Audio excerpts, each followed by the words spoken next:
The illustrious Jabba bids you welcome. I'm going to regret this. I'm Pete Mitchell. He's Peyton Jones.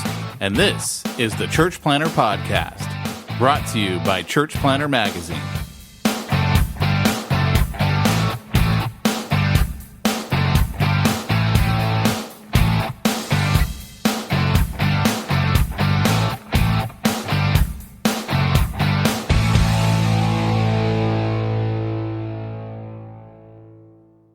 Hey, Church Planter, this is Pete Mitchell. And this is Peyton Jones. And you are listening to the Church Planter Podcast, and we do offer our deepest condolences. Woohoo! Good for you! Yay! Good day for you as a church planter. Welcome to the podcast. That was the most annoying intro ever. It was like a party in my mind for church planters, and I had to share it with. I had to invite you all. You're all welcome to this party. We are together doing the podcast today, which doesn't normally happen for your benefit. Our knees are almost touching. This is kind of weird. Our knees are almost talking, and boy, is my dog licking you. Your dog is licking my hand. That's okay. That's a safe zone. You can lick me there, dog, but I draw the line past the wrist. So anyway, moving right along to the Church Planter Podcast. If this is your first time joining us, we do a little something called Smack Talk, where we tell you basically what's been going on in our lives.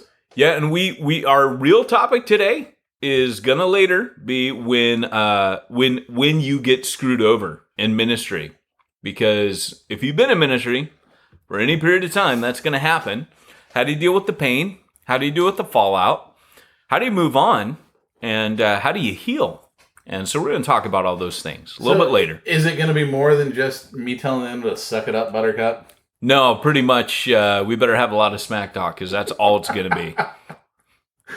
So anyway, guys, we did get some great reviews this last week. And I keep trying to find them here on my computer screen so I can read them to you. And we got some emails too. So I got these all right here. Let me start off with this one. This is from RT Deep Blue. No episode in 2 weeks? That was unbearable. I've been listening to the podcast for over a year and initially overdosed on catching up. Smack Talk went from a waste of time to something I look forward to. I recently moved from the UK to DC, so I appreciate the UK references and perspectives as I try to figure out how and if to church plant. Keep up the great work. Thanks. And R2 Deep Blue, which I just kind of like the name. Thank you so much for your Don't Take the Smack Talk Away From Me review. And as our gift to you for giving us such a fabulous 5-star review, we've got free swag for you. By the way, guys, when you do leave us a review, you don't have to wait for us to read it on the podcast. You can just go straight to your app, hit the little... open up Church Planter Magazine on your Android or iPhone. Go down to the bottom right corner. There's a little gear icon. Tap that thing. Up will come a little screen, and one of the things will say, like, contact us here now or contact support, something like that. You tap that button. It's going to email me your device token, and that way I can unlock some of the paid stuff that we've got there in the app for you. So you can leave us an app on Church Planter Podcast, Hardcore Church Planning, or the Church Planter Magazine itself. All three of those, we will happily give you free swag when you give us a positive review. Leaving us a negative review will result in us hunting you down on the internet and making fun of you on the podcast. And you will be a repeat offender because we will keep bringing up your sin on the podcast. Because I don't heal too well from injuries like that. Yes, this is aimed at Pete. This is actually, when you get screwed over in ministry, is actually a veiled way of us, doing a little heart surgery on the old Big Gun Maverick. So another review we got was with the headline, Spiritual Pizza. This is from Big Bird 5000, which yet again is another great name. I will describe this podcast as my spiritual pizza. It maintains the perfect balance, not too casual, not too serious, yet it still provokes deep thought. Pizza contains many vegetables that I never would have started eating had it not been given to me on a pizza first. Similarly, I would have stumbled onto church planting, or I wouldn't have stumbled on church planting, or this podcast had it not been for my podcast addiction. Addiction. You should check out the episode we just did on marijuana. Anyway, moving right along.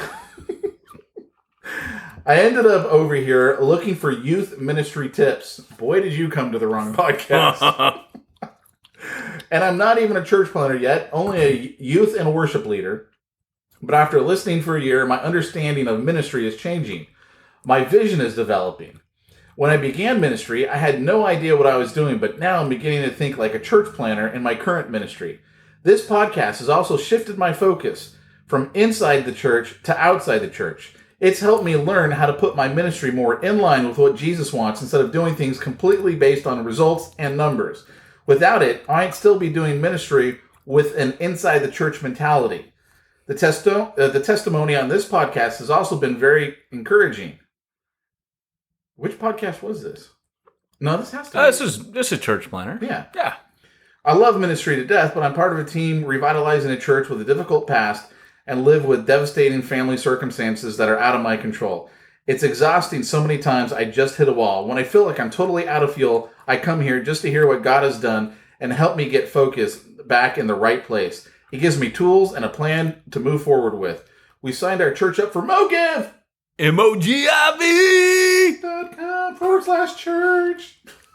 A couple of months ago. Peyton sent you. That's right, man. I got to forward this over to Kent, so he's like, hey, because his contract ended this month. I actually sent this to him already. Did you? Yeah. Sweet. I'll send it to him again. Hey, we got you another one. See? Keep the sponsorship up. Which has been a great tool for online giving. If you work in ministry, even if you don't think you'll ever plant a church, give this podcast a listen. I don't know my future, but this podcast and Cold Case Christianity, which we're going to put down there as maybe third or fourth place. I mean, they're good, but come on. It's Church Planner Podcast, Hardcore Church Planning, and then every other podcast out there. I was trying to form my life in ministry in a way that no other medium has been able to do. Well, thank you, Mr. Big Bird 5000. And Mr. Big Bird 5000, I just want to answer you in the words of Roseanne, Nana Dana. You sound like a real fun guy, if you ever watch the old Saturday Night Live. But here's the deal. Both of our reviews on here, both of you guys are aspiring to be church planners. I don't know how I feel about that. RT Deep Blue, you said, I tried to figure out how and if to church plant. If we had the sound effect prepped right now, I'd be like, California, stay away from here. How about the message? Stay away from the box. And then we actually got an email submitted to us by the Spiritual Pizza. Who was that again? That was Big Bird 5000. Yeah. Because he wrote, in all seriousness though, guys, I was really sad to hear that episode 200 might be the last. Because remember when I was like... That was a false alarm. I was like, we're quitting at episode 200. And you didn't say anything, like you didn't give me any pushback. No. And I was like, no one even emailed in or said, please don't quit. Nothing. It was like crickets. It wasn't our last one either, no, as you can tell. And we didn't plan on stopping then. It was just something stupid. I know it's hard to believe we say stupid things sometimes. So anyway, Nathan is actually Big Bird 5000. We appreciate that, Nathan. And let me see. I think I got another one here. Wow, man, I printed out his like 5 times. Here it is. This is from Sheriff Woody. It's got to be Sheriff Woody, right? Yeah. Sheriff Woody? Sharif Woody. Or it could be Sharif. It's SHRF Woody. This podcast is one of the best resources I have found, not only in church planting, but in the church in general. Ding, ding, ding! My wife and I have lived in the South all our lives and are about to move to to New York City in view of planning of church. Well, look, I'm going to tell you right now, good luck with that one. Moving to New York? Dude, they don't even have Cracker Barrel up there. What in the heck are you thinking? The Lord did not begin putting planting on our hearts until just a few months ago. Well, I hope we haven't ruined that for you. So I'm reading and listening to everything I can. I'm reading Church Zero Cha-ching! as well. These guys make me think and make me laugh. The Lord is definitely using them in my life. Just listen to it. Well, thank you so much, Sheriff Woody. Hey, Pete, I know this is a little late, but did we read these same interviews last week? No, we didn't. Okay. Because checking. I got them printed out. Last week, you actually didn't show up, and I had to play the Dan Sams interview. Yeah, sorry about that. But I appreciate you playing along. That was important. Yeah. The week before last, maybe? And then we even got an email, it looks like, from someone. Nice. I don't know if this is from the same person or what, but we'll save that. No, this is. Wow, both people left us reviews and emailed us. Brandon is Sheriff Woody. Because see, I'm moving to New York City from South Georgia. From South Georgia. Well, it's because it's not a review. He was actually asking a question. I sent that to you. Nice. So anyway, guys, we appreciate you leaving us your kind thoughts and your unkind thoughts. We don't appreciate those ones, but the kind ones we do. So keep it up. Is there anything else? Are we all done? Well, Pete, can we go on to the next topic? Yeah, I was just thinking that these guys, what they need if they're going to become good church planners is a way to make sure that they can do cheap and easy online giving. I was thinking that same thing because one of the keys to starting a church is to get money from people. I actually that's wrote pretty much the whole reason you start a church, isn't it? Okay, so this is a true story. I'm over at Pete's house. We had some projects we had to work on today, and so I get over here and I'm going through the Christmas cards I'm sending out, and I write I'm writing them, and they're generic, and so I just hand them one and go, here. And you laugh because we'll talk about your present in a minute, but anyways, Pete had a call, so I continued doing my thing. And I wrote Pete a new Christmas card that's really? sitting on his table, yeah. And it says, "Dear Pete, give me money, lots and lots of it." And it continues to go from there. But anyway, I just figured your wife picked that up, and you gotta admit that was good. That was good, even though it needed to be cut out. Sorry, guys, there was a really great part in there that got cut, and then so I tried to revive it, and he made me cut that part too. Yeah, we had to cut two things that Pete said. It was no surprise. It's always me, man. It's always what I have to say. Remember, hate mail goes to Pete Mitchell. Pete at churchplannermag.com. Why don't you tell him what you got me as my Christmas gift? So I got Pete a pair of Wookiee slippers with sound. Where are they? Should we go get them? No. We should go get them. No. So it's one size fits all. And they are furry. They have big Wookiee toes. And when you walk on them, they go with every step. So they're so stinking cool. I'm walking down the hall. It's like, roar, roar, roar, roar, roar. And so I was walking on my tiptoes. You were in the bathroom. And I get up to the bathroom door. And then I'm all, roar, roar. I told him, I said, hey, your wife's going to hate me for this. But what was funny is we're trying to have a serious conversation. He's got the slippers on. And he cannot concentrate. Like, I don't know why, man. I just tune it out. I told him, I'm always thinking of Star Wars when we're talking. But he kept interrupting There's always a Wookiee growling in the back of your head. Yeah, so that and I hate to say it, but I haven't even shopped for Peyton's gift. It's underwear. Remember, I was going to come over during your call. I was going to try them on, try before you buy. I was going to try some of your underwear on, see if I like them. Alan Briggs posts on Facebook. Can't say that, huh? What? I can't say that. What? I was going to try your underwear on during the podcast, see if I like them. I think they might be too small for you. So go on, Alan Briggs. So Alan Briggs posts on Facebook, what's the best question that anyone's asked you this last week or something like that? And so I decided to put a question in there and attribute it to Peyton Jones. So I put, I really like those Star Wars underwear. Or no, wait, what did I put? I put, where'd you get those? Where do I get those Star Wars underwear? What's the best question someone asked you recently? And you put the question was, where do I get those Star Wars underwear? They make your butt look great. To which Peyton says, I think you added something to that question. And I said, oh, really? What did I add? And you go, I already know where to get I already know where to get the underwear. Which means anyway, I just was, at first when I read them, I'm like, what? I didn't know if anyone was going to get it. It took me a second, and then I just started dying when I saw that. That was good. That was good stuff. So here's my Smack Talk. Guys, obviously Smack Talk, if you're new to the podcast, we don't apologize. This is what we do. And then, trust me, we'll get to the chewy nugget in the middle. Here's the deal, though. So I watch videos with my kids, and some of the videos, I don't know if you know this, some of them are kind of strange on YouTube. They got really weird videos. So I found myself watching fake foods in China. How do you know they're fake foods in China? Because there was a Chinese man talking about fake foods in China, and that grants you immediate authority. If you're a Chinese man talking about food in China, you know because you've been there. And apparently he has a Chinese food channel. And he said, as a special deal today, what I want to do is I want to talk about foods you need to be careful of in China. So the first thing he talked about was eggs.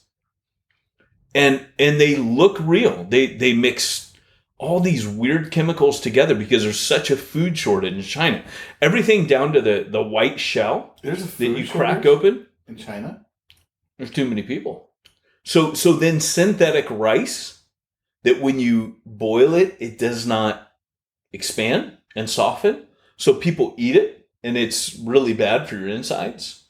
Walnuts, because what you do is they crack open the walnut, they sell the nut, and then they fill the inside with loose pieces of cement and glue it back together, and then they can sell them twice. That was crazy. This can't be Fake real. foods in China. Yeah, he's like, no. And then he showed how like beef, how certain types of beef are really pork, and that you can treat them to make them taste like beef because pork is so much cheaper to produce than beef. And it was just crazy, man. Absolutely crazy. All this fake food. I don't even know what to take of that, man.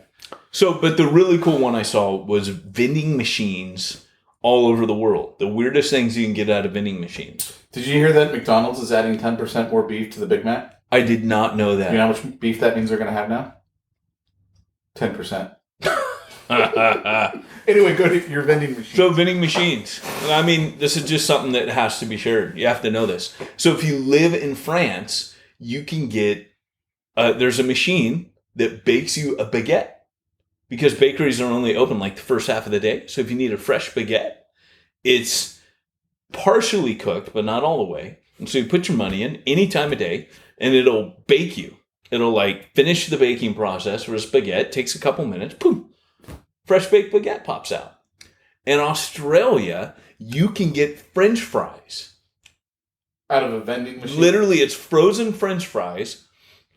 It fries them, deep fries them right there when you press the order, and you got hot French fries out. $2. We need that. I don't know what to take of that. The weirdest thing my daughter thought was bananas. That out of a vending machine? Yeah, I didn't think that was a big deal.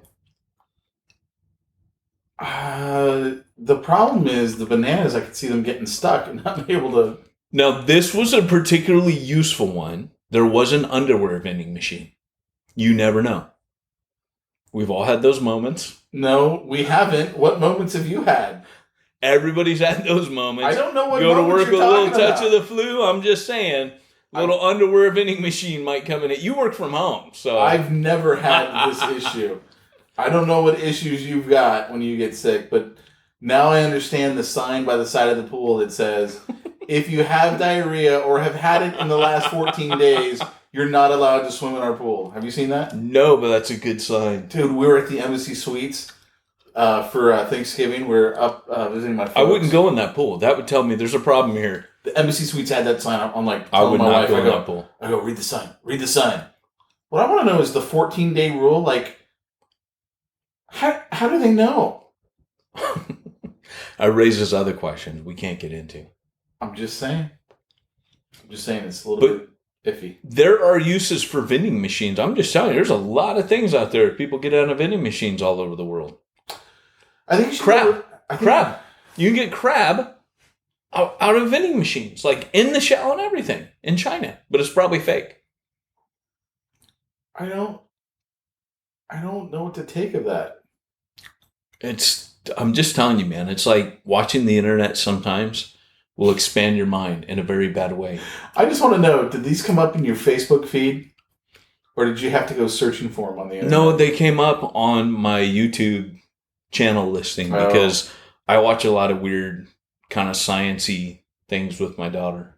Yeah, I'm not the big YouTuber Yeah. that the millennials are. I got a 100-inch screen. I'd rather watch my TV on a 100-inch screen than on my cell phone. It's just me. So You're missing out, man.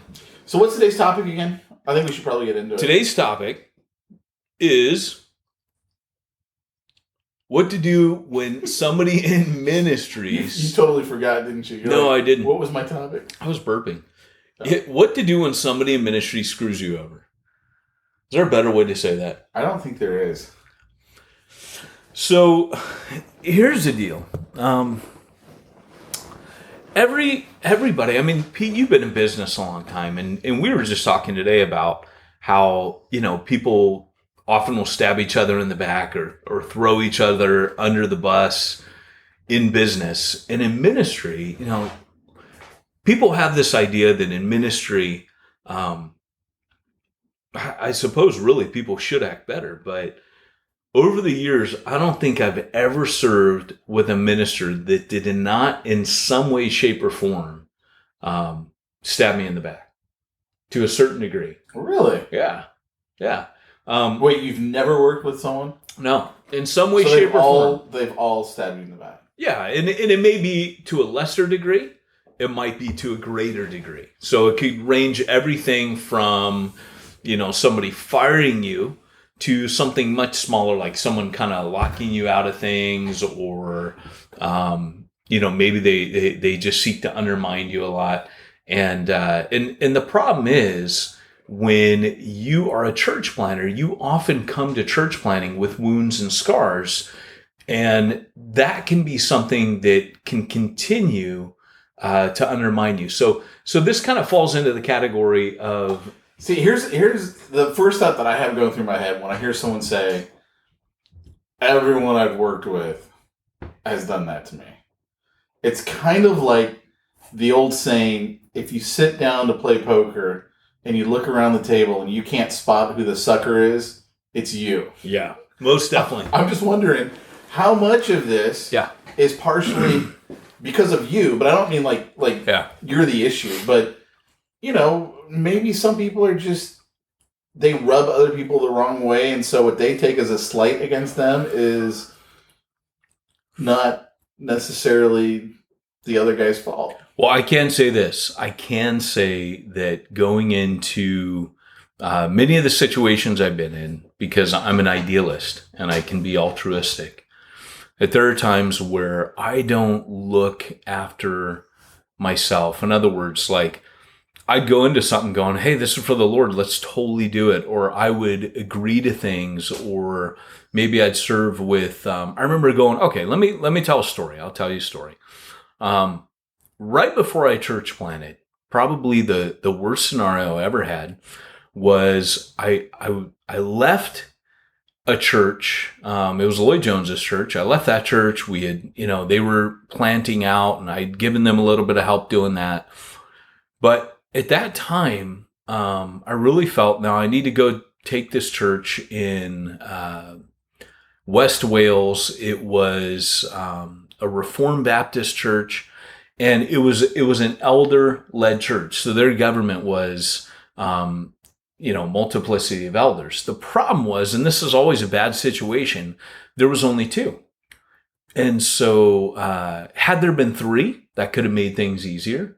But it was two. So when we bumped into a disagreement, it was kind of be like, well, I don't agree. Well, I don't agree with you. Well, I don't agree with you. So what happened was, I went into this church. Now, they hadn't had a pastor for 18 years. And the guy who is the elder there, he was the head of education for the county. And that, in Welsh culture, that is a huge position. But in Welsh society, in old Welsh society, the only position that kind of has a little bit more prestige, kind of like the way we'd see a doctor maybe, was a preacher. And so there was this, here I'm coming to this church. I haven't had a pastor for 18 years.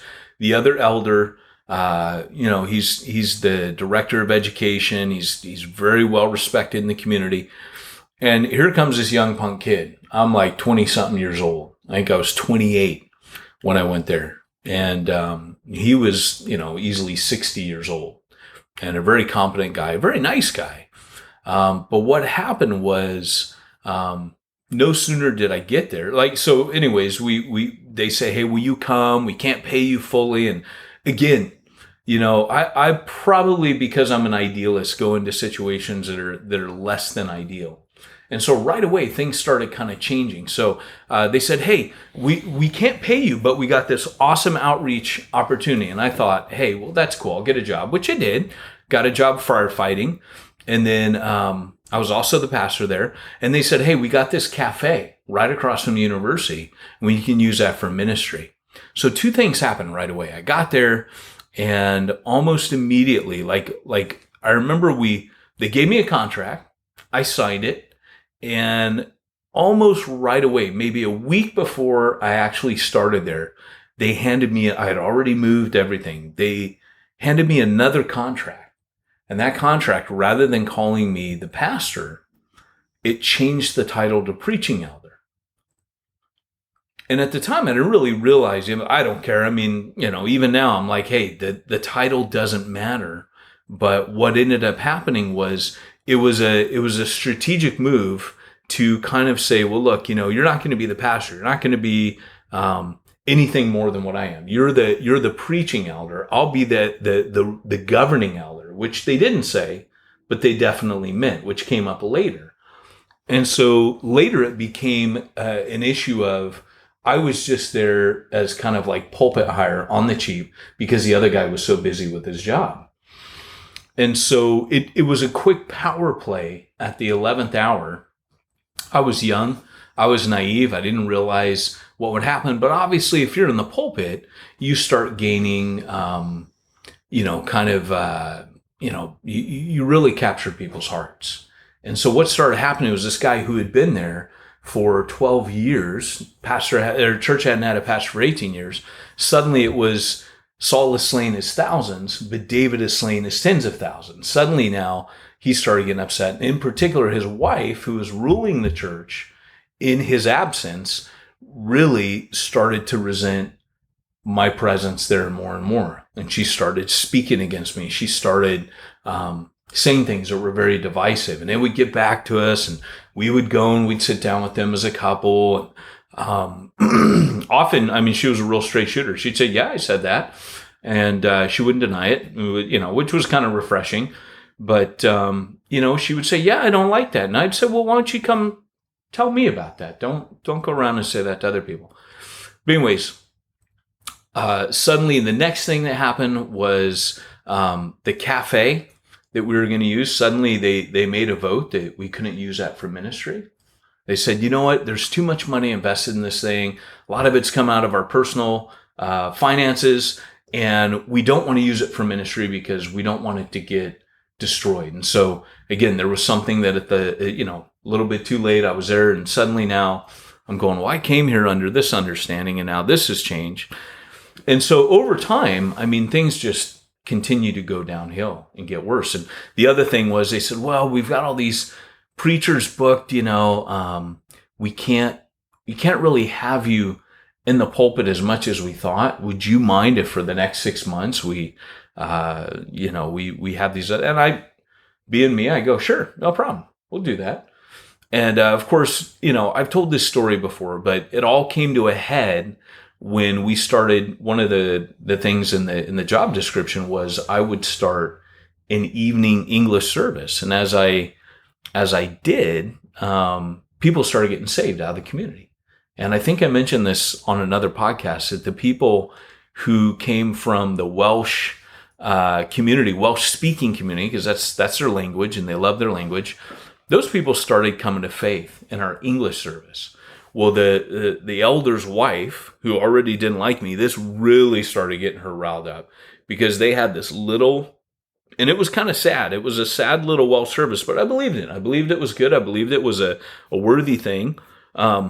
But all the people that they wanted to reach from the Welsh service wouldn't come to their Welsh service. There was a cultural reason for that, but they ended up coming to the English service and getting saved. And it started growing. It actually started growing faster than the church itself, our outreach. When that started happening, we actually started reaching the Welsh-speaking community. There became a division, much like in Jerusalem, where it says that immediately after Pentecost, there arose a division between the Jews and the Hellenists. There was a cultural divide and a cultural split. And I'm on one side of it saying, hey, this is just what the Lord's doing. I mean, I've done what you've asked. I can't control who comes of this and who gets saved. But again, it was a jealousy. So at that point, they made a move to get rid of me. And it went to an actual vote, which they lost. And we had a moderator, and the moderator said, look, whoever loses the vote, they need to go. Everybody agreed. I agreed. They agreed. And then after they lost the vote, they said, no, we're staying here, and we're going to make life miserable for you. You're not to be the pastor. And in the end, I felt that actually was what the Lord was saying. But anyways, that's about as bad as it can get when someone tries to remove you from a pastorate of a growing church. And so, like I said, they wouldn't have been successful, but I felt the Lord kind of put on my heart, hey, it's time to go. But that said, I really, really struggled with the hurt of that for a long time to come because, I resigned. And there's a lot of cool things that kind of confirm, yeah, this is the Lord. I waited 2 weeks. I was voted in 9/11. I handed my resignation to the guy on 9/11, said, hey, even to the last minute, I was trying to be cool. I'm like, hey, man, doesn't have to end this way. Let's work it out. I walked it to his house. I didn't mail it. I didn't email it. I walked it. I humbly said, hey, man, I know there's been, but we can work this out. And he was almost swayed then. But then, his wife kind of said, no, I'm not going to do that. And so the church has gone back to the way it was. They've never had a pastor again. I don't think they ever intend to. But for me, that kind of broke my heart, and it made me quit ministry. And that was kind of the straw that broke the camel back. I have other stories, and so I don't think I'm the sucker at the party.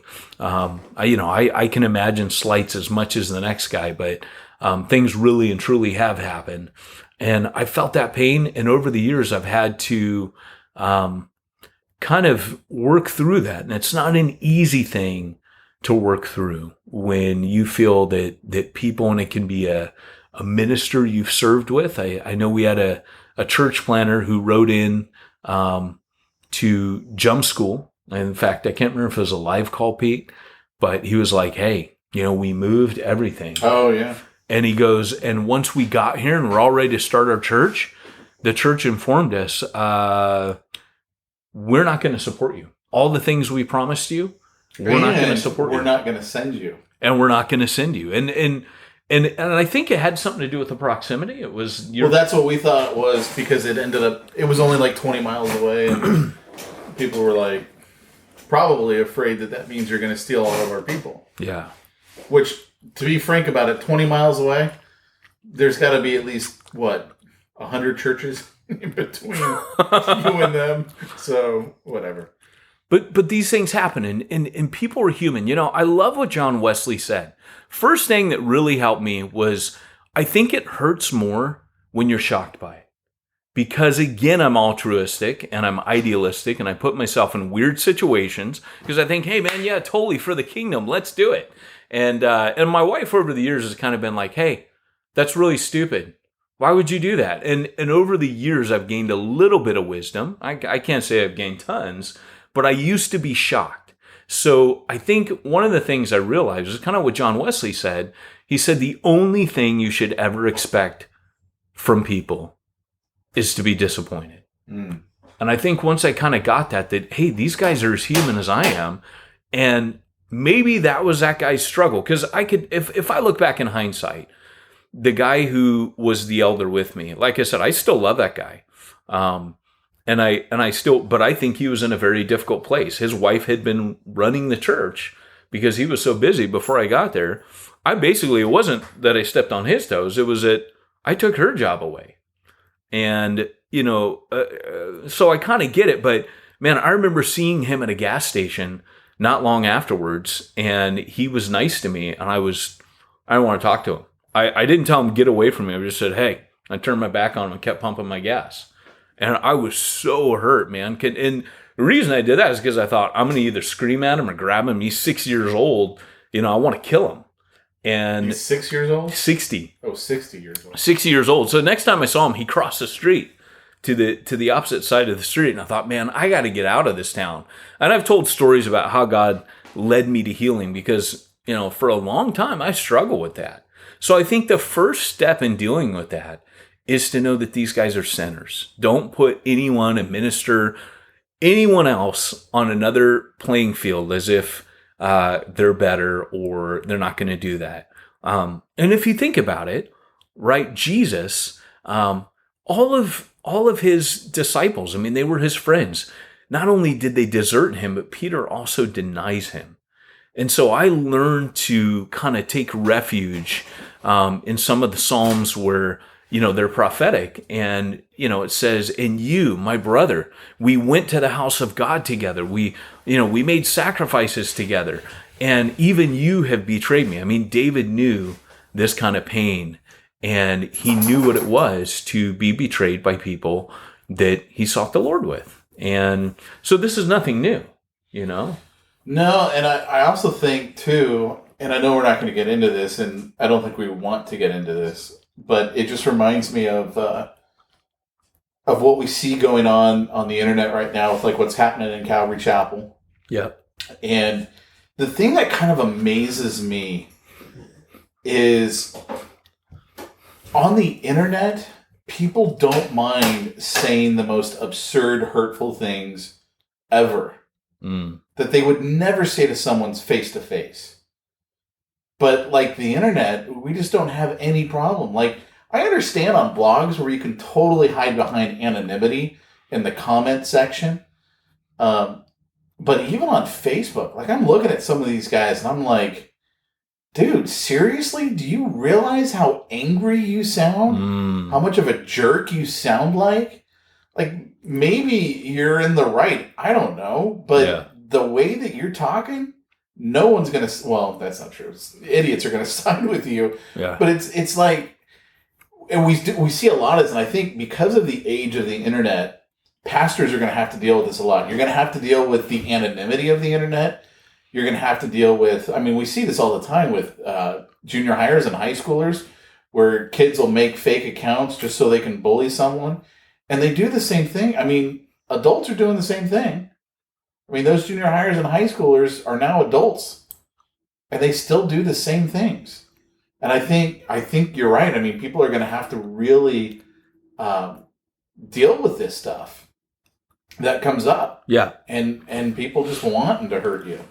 Well, and sometimes, you know, like in ministry in particular, you know, kind of like with David and Saul, you're going to find people that, you know, they're the king or they feel insecure. And when you're successful, you know, let's say you preach well, or people come to faith under your preaching, or people say, oh, I love so-and-so's preaching, or whatever it is. If a minister is insecure, rather than celebrating with you, he'll see that as a threat to himself. I think all of us as leaders need, and there's an incredible book written about this called The Tale of Three Kings by Gene Edwards. That book basically starts off and it tells a story of David when he was a kid under Saul, and how Saul kept trying to pin him to the wall. And the amazing thing is, he says the reason why God allowed David to go through that was so that when David became king and Absalom came up under him, because remember at that point now David is in the position of Saul. And Absalom, his son, comes up and basically leads a rebellion and takes the crown from him. But David refuses to become Saul. He refuses. And just like he trusted the Lord at the hands of Saul when he was being persecuted by the king, when he's in that position of power, he refuses to act like Saul did. In fact, he just says, hey, I'm going to trust the Lord on this. Of course, everything does get restored back to him. But Gene Edwards makes a point in that book. He says, you know, the reason why God allowed him to come under threat of Saul's spear so that he would learn never to be the one that would throw the spear to a younger leader, throw it at or try to pin someone else to the wall. And I think, like right now, I serve with an amazing leader called Mac Lake. And I can honestly say with this dude, he is so competent and so humble that all of our successes are his successes. And that's the kind of leader you want to be. You want to be the kind of leader where when you are doing well, somebody's rejoicing with you because they're pouring into you and they want to see you surpass them. I can remember being a youth pastor, and my greatest joy, it kind of like John says in 3 John, he says, I have no greater joy than to see that my children are walking with the Lord. I think as a youth pastor, you kind of feel, and this is kind of like a father, you want to see your son in a weird way. It kind of hurts, as you're getting older, but you want to see your son become a better man than you. You want to see the leaders that you lead up and train up and church planners become the leader that you learn from, if that makes sense. Does that kind of... It does. And, in business, I think a lot of this, too, has to do with personality. And different personalities respond to different things different ways. So one of my first business partners... Is this like if you're a shark and a sea turtle?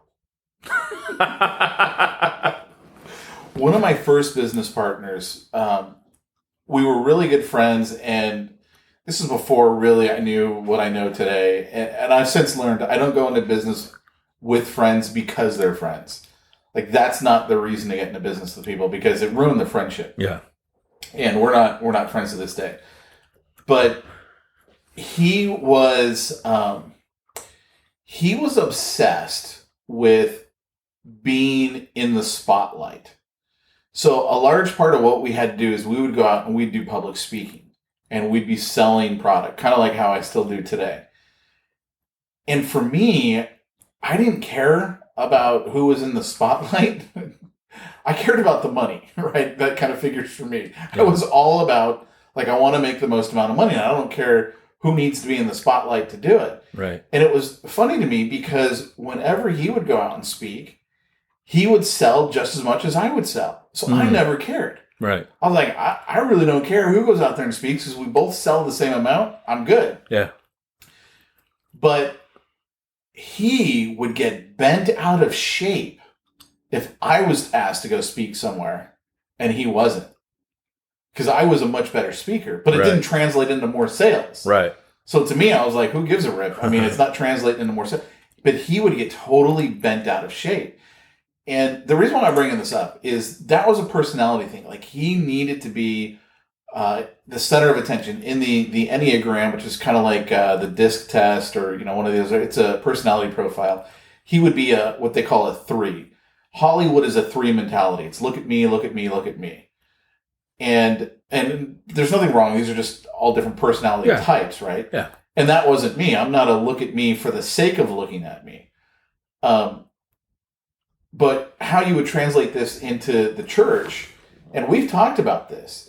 If your goal is really, I want to see lost people saved, yep, then to you, it's not going to matter who's at the front, who's at the spotlight, who's getting all the attention.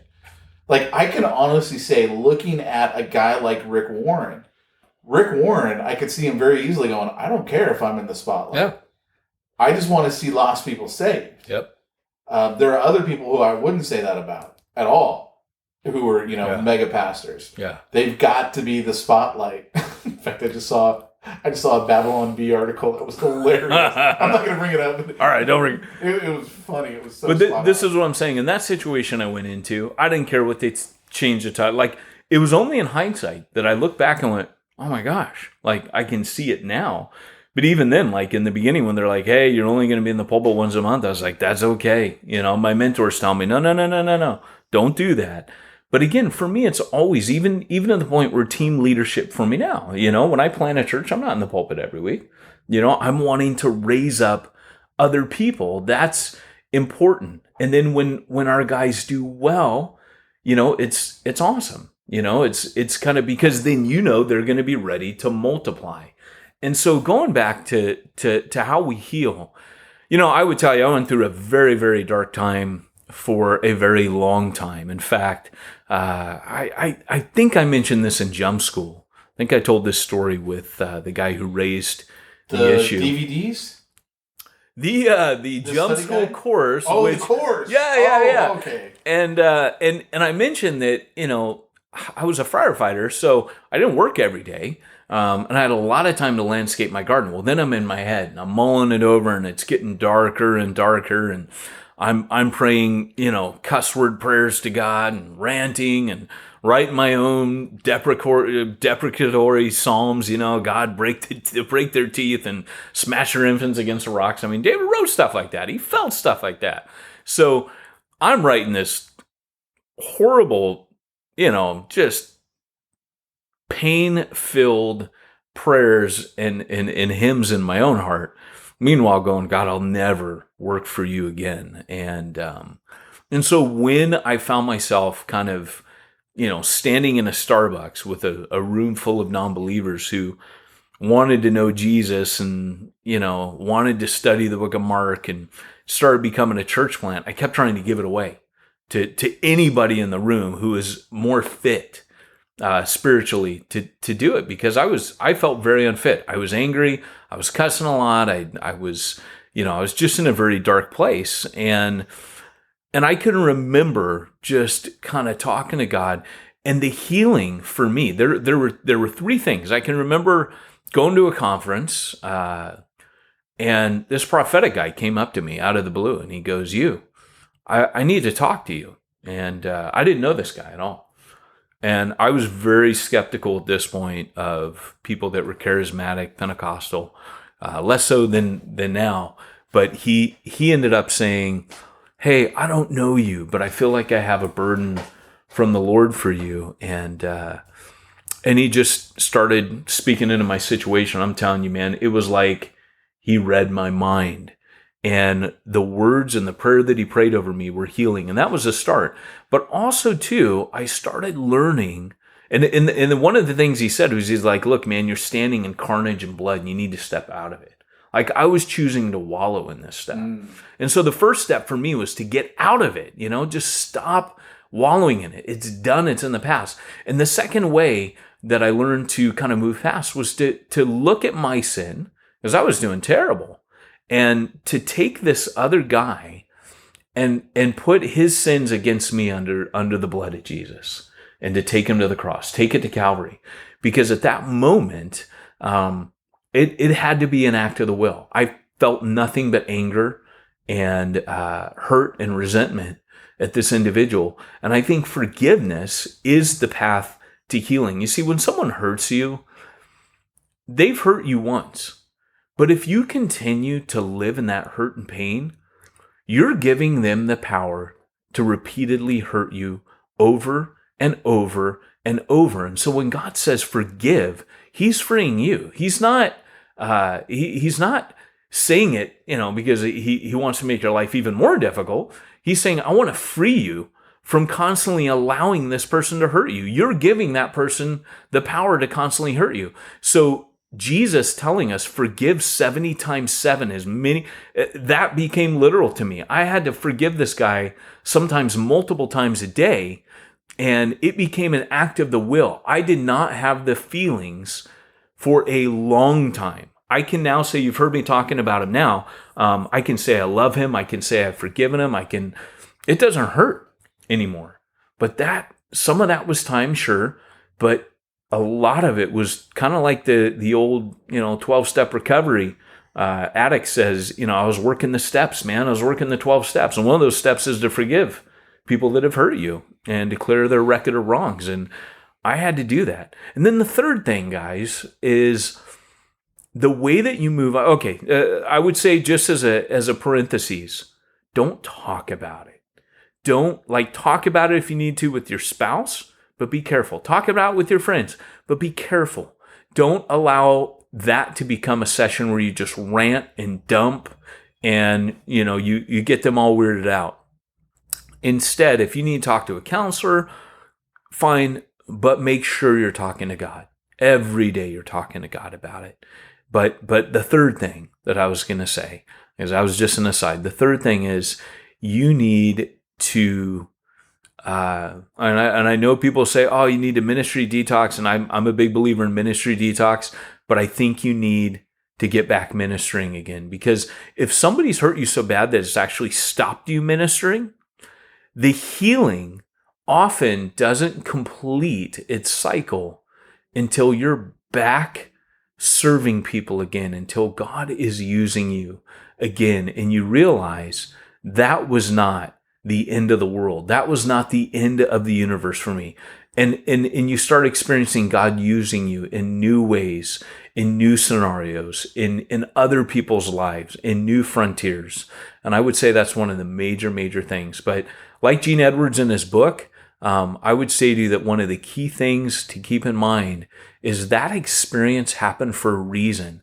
If nothing else than to live out 1 Peter, if you want to have a book about suffering wrongfully, when you feel like you've been innocent and you've just been trying to serve the Lord, that is the book for you. 1 Peter chapter 5 and also 2 Corinthians, where Paul is being just raked through the mud, raked over the coals by the Corinthians when he's done nothing to them. He served them. His motives are being called into question. He's being accused of things. Those two books are going to be your best friend during a time like that.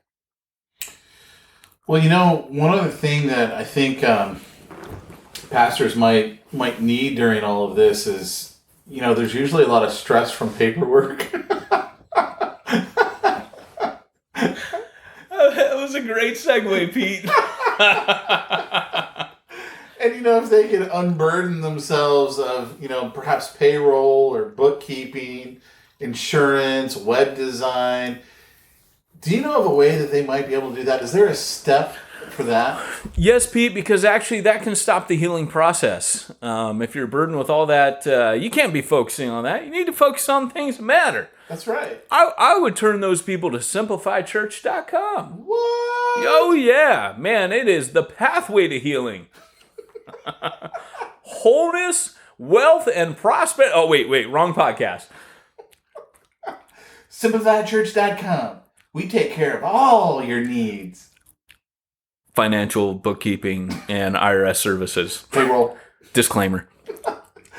Well, cool, man. I appreciate that. Why don't you go ahead and sign us out? And remember, guys, next week, it's going to be a special Star Wars episode. I'm just saying. It is, but I will have watched it. You will have, but we'll have Pete kind of saying all the things he can say spoiler free, because yours truly will not have seen it yet. But after that, get ready for the Star Wars episode. And this has been Peyton Jones and Pete Mitchell reminding you, if you want to reach the ones nobody's reaching, you need to go where nobody's going and do what nobody's doing.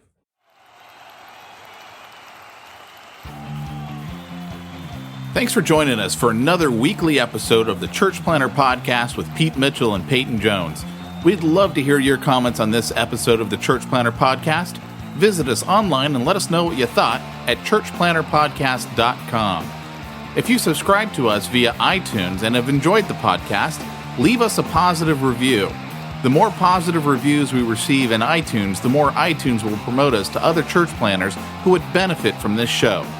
This podcast is brought to you by the Church Planter Magazine, which is available in the iTunes newsstand or online via churchplantermagazine.com.